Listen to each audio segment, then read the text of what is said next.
Did you know there's a kind of trauma that no one's talking about? It's not generational trauma. It's not even your own. It's what I call secondhand trauma or secondhand anxiety. And for empaths, this can be soul crippling. So let me break it down.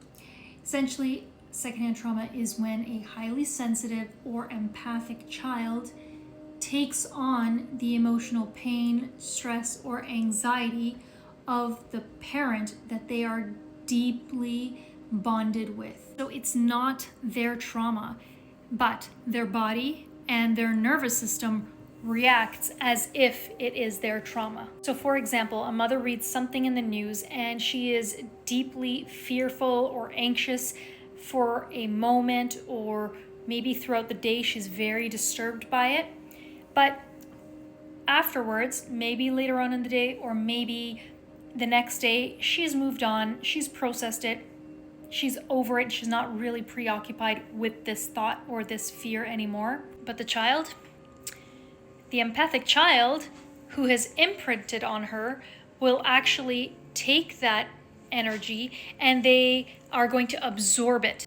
All of that energy gets internalized in their body, in their nervous system. It doesn't just stop there. Their nervous system becomes dysregulated.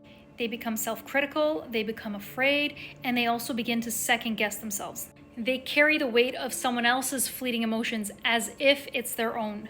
Now here's where it's different from generational trauma. Generational trauma is like patterns passed down through behaviors, beliefs, survival mechanisms. It's in your family's DNA of your emotional history. But secondhand trauma is like secondhand smoke.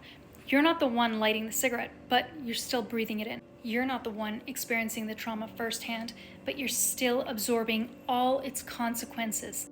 And sometimes in a more intense and damaging way. And what makes it so dangerous is that it's invisible, because the parent seems fine and people think, what are you being so sensitive about? But the empathic child grows up being wired for fear, afraid to make mistakes, afraid to take risks, afraid to be fully themselves in relationships, in their career, in their life in general. And what's worse is if the parent continues to influence them, then the cycle continues into adulthood. The child becomes an adult who doubts every single decision and feels frozen over decisions others make so easily.